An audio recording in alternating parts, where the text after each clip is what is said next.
Hi friends, എല്ലാവർക്കും നമസ്കാരം. വടക്കേക്കര റാവുവിൻ്റെ പുതിയൊരു വീഡിയോയിലേക്ക് എല്ലാവർക്കും സ്വാഗതം. ഞാൻ മധുമോഹനൻ. ഇന്ന് ഞാൻ നിങ്ങളെ പരിചയപ്പെടുത്തുന്നത് ഈ സ്മോക്ക് ഹൗസിനെ പറ്റി പല വീഡിയോകൾ ഞങ്ങൾ ചെയ്തിട്ടുണ്ട്. എങ്കിലും ഇന്ന് പ്രത്യേകമായൊരു രീതിയാണെന്ന് സ്മോക്ക് ഹൗസിനെ പറ്റി നിങ്ങളോട് പരിചയപ്പെടുത്തുന്നത്. നമ്മൾ റബ്ബർ ഷീറ്റ് ഉണക്കാൻ സ്മോക്ക് ഹൗസിൽ റബ്ബർ ഷീറ്റുകൾ ഇറക്കി നിരത്തി കഴിഞ്ഞിട്ട് നമ്മളതിനെ തീയിട്ട് ഉണക്കും. എല്ലാവരും ചെയ്യുന്ന സംഭവമാണ്, അതിനകത്ത് പ്രത്യേകതയൊന്നുമില്ല. ഈ ഷീറ്റുകൾ നല്ല വൃത്തിയാക്കി ഉണങ്ങി വരുന്നതിന് വേണ്ടിയിട്ട് നമുക്ക് ധാരാളം വിറക് ചെലവ് വരുന്നുണ്ട്. അപ്പോൾ വിറകിന് ഭയങ്കര വിലയാണ്. ഞാനന്ന് നിങ്ങളെ പരിചയപ്പെടുത്തുന്നത് ₹1 ചിലവില്ലാതെ സ്മോക്ക് ഹൗസ് എങ്ങനെ നമുക്ക് കത്തിച്ച് റബ്ബർ ഷീറ്റ് നല്ല ഗ്രേഡായിട്ട് ഉണക്കിയെടുക്കാം എന്നുള്ളതിനെ പറ്റിയാണ്. അപ്പോൾ എന്താണ് നമ്മൾ ചെയ്യാൻ പോകുന്നത്? ഇന്ന് ₹1 ചിലവില്ലാതെ നമുക്ക് റബ്ബർ ഷീറ്റ് ഉണക്കിയെടുക്കാൻ വേണ്ടിയിട്ട് സ്മോക്ക് ഹൗസ് കത്തിക്കാൻ പോവുകയാണ്. സാധാരണ നമ്മൾ വിറവാണ് കത്തിക്കുന്നതെന്ന് പറഞ്ഞു കഴിഞ്ഞു. വിറവ് കത്തിക്കണമെന്നുണ്ടെങ്കിൽ ഒന്നുകിൽ നമ്മൾ മരം മുറിച്ച് കീറിയെടുക്കുന്നതിന്, നമ്മുടെ സ്വന്തമായ മരമുണ്ടെങ്കിൽ അത് മുറിച്ച് കീറിയെടുക്കുന്നതിന് വേലക്കൂലി ചിലവുണ്ട്. നമ്മുടെ മരങ്ങൾ നമ്മൾ മുറിച്ച് മാറ്റേണ്ടി വരും. റബ്ബർ ഉള്ളവർ അവരുടെ കേടായ മരങ്ങളൊക്കെയാണ് മുറിച്ച് വിറവിനെടുക്കുന്നത്. പക്ഷെ അങ്ങനെയാണെങ്കിൽ പോലും അതിന് ധാരാളം പൈസ ചിലവുണ്ടല്ലോ. ജോലിക്കൂലി കൊടുക്കണമല്ലോ. ഇപ്പം വളരെ കൂടുതൽ ജോലിക്കൂലി ചിലവാകുന്ന ഒരു സമയമാണല്ലോ. അപ്പോൾ ഇത് അങ്ങനെയല്ല, നമ്മൾ വിറക് വിലയ്ക്ക് വാങ്ങുകയാണെന്നുണ്ടെങ്കിൽ 5-6 ചെറിയ 2 അടി നീളമുള്ള ചെറിയ കൈക്കമ്പുകൾ വാങ്ങണമെന്നുണ്ടെങ്കിൽ 65-70 രൂപ കൊടുക്കണം. അപ്പോൾ അത്രയും വില കൊടുത്തൊന്നും വാങ്ങി നമുക്ക് റബ്ബർ ഷീറ്റ് ഉണക്കിയെടുത്തിട്ട് വലിയ പ്രയോജനമൊന്നുമില്ല. അപ്പോൾ അതുകൊണ്ടാണ് ₹1 ചിലവില്ലാത്തതും നിങ്ങൾക്ക് വളരെ എളുപ്പമുള്ളതുമായ ഒരു രീതി. അതാണ് നിങ്ങളെ ഞാൻ പരിചയപ്പെടുത്തുന്നത്. അത് ഞാൻ ഈ നേരത്തെ ഇട്ട പുകയിട്ട ചാമ്പലിക്ക് മാറ്റുകയാണ്. സാധാരണഗതിയിൽ സ്മോക്ക് ഹൗസിൽ പുകയിടാൻ വേണ്ടിയിട്ട് വിറകെടുക്കുമ്പം ഇതുപോലെ തന്നെ വെച്ചുകൊണ്ട് ഇതിനകത്തേക്കാണ് നമ്മൾ വിറക് സാധാരണ പിറക്കിയിട്ട് നമ്മൾ കത്തിക്കുന്നത്. അത് വെളിയിലേക്ക് ഇത്രയും നീക്കിയാൽ മതി, അല്ലാതെ ഇത് പുറത്തെടുക്കണ്ട. പക്ഷേ ഈ പണച്ചെലവില്ലാതെ ചെയ്യുന്നതിന് ഈ സാധനം നമുക്ക് പുറത്തോട്ടൊന്ന് എടുക്കേണ്ടി വരും. എന്നിട്ട് അതിനെ തല കീഴായിട്ട് വയ്ക്കണം.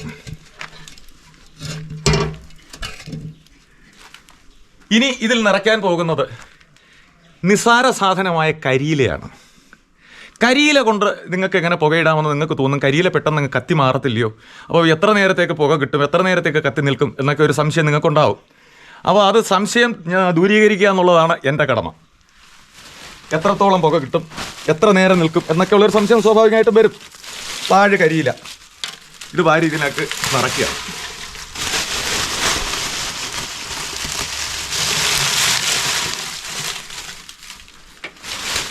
ഇവിടെ മുറ്റം അടിക്കുമ്പോൾ കിട്ടുന്ന കരിയിലയാണ്. മുറ്റം അടിക്കുമ്പോൾ ഒരു സൈഡിലേക്ക് നമ്മളിത് തൂത്ത് കൂട്ടി വെച്ചിട്ട് നമ്മളത് വാരി ഒരു ചാക്കിലാക്കി വെച്ചാൽ നമുക്ക് വളരെ പ്രയോജനമായിട്ട് നമുക്കിത് ഇങ്ങനെ ഉപയോഗിക്കാം. പുരയിടത്തിൽ കിടക്കുന്ന കരിയില അല്ലെങ്കിൽ മുറ്റത്ത് കിടക്കുന്ന കരിയില ഉണക്ക് സമയത്ത് മാത്രമേ ഇത് പറ്റൂ. മഴ നനഞ്ഞു കഴിഞ്ഞാൽ പിന്നെ കരിയില ഉണങ്ങിക്കിട്ടത്തില്ലല്ലോ. അപ്പോൾ കരിയില നല്ല വൃത്തിയായി ഉണങ്ങിക്കിടക്കുന്ന സമയത്താണെങ്കിൽ അത് പെട്ടെന്ന് കത്തിമാറും എന്ന് കരുതി അതിന് നനവാണെങ്കിൽ കത്തത്തുമില്ല. പക്ഷേ നല്ല ഉണക്കും നല്ല കരിയിലയാണെങ്കിലും ഒരു കുഴപ്പമില്ല, അത് കുറേ നേരം നമുക്ക് കത്തിക്കിട്ടും. നല്ല രീതിയിൽ ഇത് നല്ല രീതിയിൽ പ്രസ് ചെയ്ത് ഒതുക്കി കൊള്ളിച്ച് പരമാവധി കരിയില ഇതിനകത്ത് കയറണം. അതിനുവേണ്ടി നമ്മൾ പരമാവധി കരിയില പ്രസ് ചെയ്ത് ഒതുക്കി വയ്ക്കണം. എന്നിട്ട് 2 ചെറിയ പരിപാടിയുണ്ട്. ഇതിൻ്റെ ഈ സ്മോക്ക് ഹൗസിന് ഒരു 2-3 പുക വരാനുള്ള കുഴലുകൾ പിടിപ്പിച്ചിട്ടുണ്ട്. ആ പുക വരുന്ന കുഴൽ അടഞ്ഞു പോകാതെ, കാരണം കരിയില വെച്ച് നമ്മൾ പ്രസ് ചെയ്ത് അടയ്ക്കുമ്പോൾ ഈ പുക വരുന്ന കുഴലുകൾ ഈ കുഴലുകൾ അടഞ്ഞു പോകാതിരിക്കാൻ നമ്മൾ അവിടോട്ടൊരു ചെറിയ തൊണ്ടിൻ്റെ കഷണം അവിടെ ആ 3 ഹോള് വരുന്ന ഭാഗത്ത് ഓരോ തൊണ്ടിൻ്റെ പീസ് ഒന്ന് അങ്ങോട്ടും ഒന്ന് ഇങ്ങോട്ടും വെറുതെ വെച്ച് കൊടുക്കുക. അപ്പോൾ അത് അടയത്തില്ല. ഒരെണ്ണം മലർത്തി അതിൻ്റെ മേളിലേക്ക് ഒരെണ്ണം കമഴ്ത്തിയും വയ്ക്കുക. അപ്പോൾ അതിൻ്റെ ഉള്ളിൽ നിന്ന് പുക അകത്തേക്ക് പോകും. വീണ്ടും നമ്മൾ നിറച്ച് കൊടുക്കുക. ഒരു കുഴൽ കഴിഞ്ഞാൽ ആ തൊണ്ട് വെച്ച് ശരിയാക്കിയതിന് ശേഷം വീണ്ടും നമ്മൾ കരിയില അതിലേക്ക് നല്ല രീതിയിൽ പ്രസ് ചെയ്ത് ഒതുക്കി കൊടുക്കുക. അപ്പോൾ രണ്ടാമത്തെ പൈപ്പിൻ്റെ സ്ഥലം വരെയായി. രണ്ടാമത്തെ പൈപ്പിൻ്റെ സ്ഥലം വന്നപ്പോൾ നമ്മൾ അവിടെയും തൊണ്ട് വെച്ച് കൊടുക്കുന്നു. തൊണ്ട് വയ്ക്കുന്നത് ഈ പൈപ്പ് അടഞ്ഞു പോകാതിരിക്കാൻ, കരിയിൽ കയറി അടയാതിരിക്കാൻ വേണ്ടി മാത്രം. ഒന്ന് മലർത്തി വെച്ച് കൊടുക്കുക, അടുത്തത് കമഴ്ത്തി വെച്ച് കൊടുക്കുക.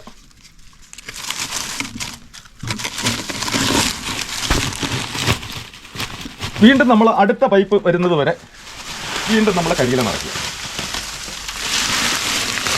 നിങ്ങൾക്ക് 4 പൈപ്പുകളുണ്ടെങ്കിൽ 4 പൈപ്പിനും അനുസരിച്ച് തന്നെ കൊടുക്കുക. ഇതിന് 3 പൈപ്പേ ഉള്ളത് കൊണ്ട് ആ 3 പൈപ്പ് മാത്രം നമുക്ക് നോക്കിയാൽ മതി.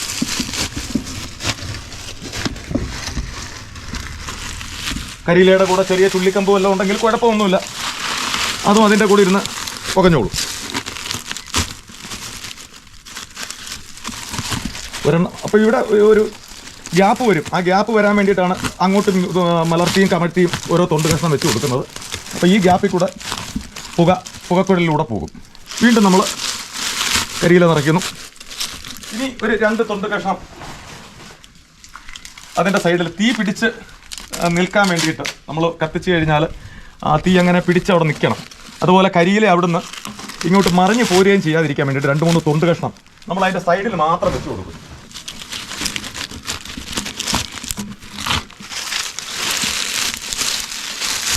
അപ്പോൾ ഏകദേശമൊക്കെ ഇത്രയും കരിയില നിറച്ചാൽ നമുക്ക് മതിയാവും. നമ്മൾ തിരിച്ച് നൂത്ത് വയ്ക്കുമ്പോൾ നമ്മുടെ കരിയില ഇനി പോരാതിരിക്കാൻ വേണ്ടിയിട്ട് മാത്രമാണ് നമ്മൾ ഈ തൊണ്ട് അതിന് മുകളിൽ ഒരു തൊണ്ട് പാകി വെക്കുന്നത്. ഒരല്പം ചകിരി കൂടെ വെക്കാമെന്നുണ്ടെങ്കിൽ നല്ലതാണ്, പെട്ടെന്ന് തീ അതിൽ പിടിച്ചു കിട്ടും. അപ്പം ഇനി നമുക്കിത് അടയ്ക്കാം. 8 മണിക്കൂർ വരെ ഇത് നിന്ന് പുകയും. 7-8 മണിക്കൂർ ഒരു കാരണവശാലും കെടാതെ നിന്ന് കത്തിക്കോളും.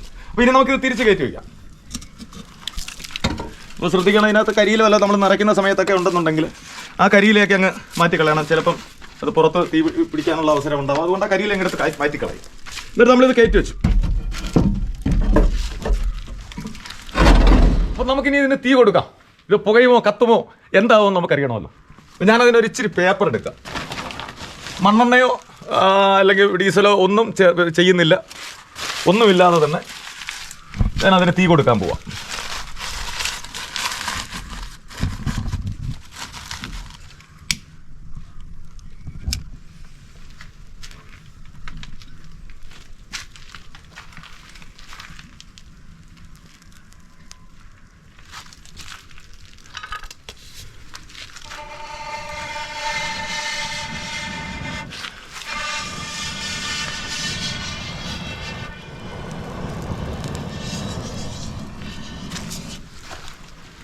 നമ്മൾ വളരെ പ്രസ് ചെയ്ത് കരിയില വെച്ചിരിക്കുന്നത് കൊണ്ട് പെട്ടെന്ന് കത്തിപ്പോകത്തില്ല.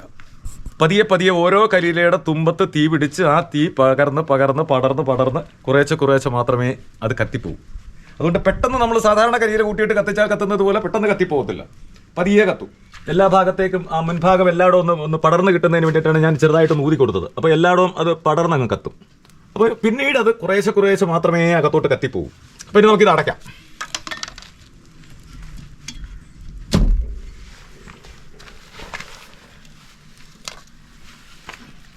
പൈപ്പുകളിൽ കൂടെ പുക വരുന്നുണ്ട്.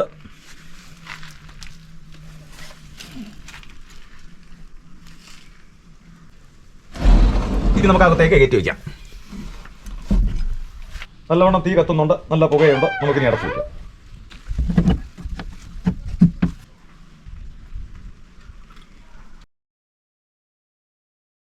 അപ്പോൾ ഇതിൻ്റെ ഇവിടെയാണ് ഷീറ്റ് ഇടുന്ന സൈഡ് ഭാഗം തുറക്കുന്ന ഡോർ ഇവിടെയാണ്.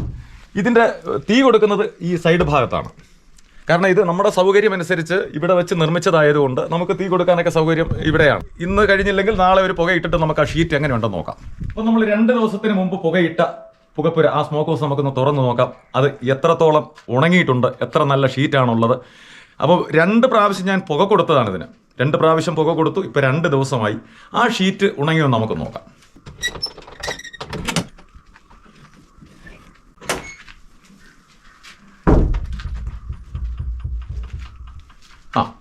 ഉണങ്ങിയിട്ടുണ്ട് ഷീറ്റുകൾ വൃത്തിയായി ഉണങ്ങി. ഗ്രേഡ് ഷീറ്റ് തന്നെയായി. അപ്പം 1 രൂപയുടെ ചെലവില്ലാതെ വെറും കരിയില മാത്രം കത്തിച്ച് നമുക്ക് ഇത്രയും നല്ല ഗ്രേഡ് ഷീറ്റുകൾ നിർമ്മിച്ചെടുക്കുന്നതിന് എന്ത് പ്രയോജനം നമുക്കുണ്ടാവുന്നു, നമുക്ക് എന്ത് ചിലവ് വരുന്നു എന്നുള്ളത് നിങ്ങളൊന്ന് മനസ്സിലാക്കും. അപ്പോൾ നമ്മുടെ പുരയിടത്തിൽ കിടക്കുന്ന വെറുതെ കിടക്കുന്ന കരിയില അത് നമുക്ക് വളരെ ശല്യമായി വരുന്നതാണ് ചില സമയത്ത്. അപ്പോൾ വളരെ ശല്യമായി കിടക്കുന്നത് തൂത്തുകൂട്ടി എവിടെങ്കിലും വിട്ട് കത്തിച്ചൊക്കെ കളയാൻ പാടുപെടുന്നതുണ്ട്. അപ്പം നമ്മുടെ മുറ്റത്തായാലും തൊടിയിലായാലും കിടക്കുന്ന കരിയിലകൾ അത് വാരി ഇതുപോലെയുള്ള ഉപയോഗം നമുക്കുണ്ടാവും. അപ്പോൾ ഈ നല്ല ഗ്രേഡ് ഷീറ്റുകൾ നമുക്ക് നിർമ്മിച്ചെടുക്കുന്നതിന് 1 രൂപയുടെ ചിലവുണ്ടായിട്ടില്ല. ഇതാണ് 1 രൂപയുടെ ചിലവില്ലാതെയാണ് ഈ റബ്ബർ ഷീറ്റ് നമ്മൾ ഉണക്കിയെടുത്തിരിക്കുന്നത്. സ്മോക്ക് ഹൗസ് ചെയ്ത് ഉണക്കിയിരിക്കുന്നു. അപ്പോൾ ഈ വീഡിയോ നിങ്ങൾക്ക് ഇഷ്ടപ്പെടുകയാണെങ്കിൽ ലൈക്ക് ചെയ്യുക, ഷെയർ ചെയ്യുക, കമൻറ്റ് ചെയ്യുക. അതുപോലെ സബ്സ്ക്രൈബ് ചെയ്തിട്ടില്ലാത്തവരാണെങ്കിൽ സബ്സ്ക്രൈബ് ചെയ്യുക. പുതിയ വീഡിയോ നിങ്ങൾക്ക് എത്തുന്നതിന് വേണ്ടിയിട്ട് ബെൽ ബട്ടൺ അമർത്തുക.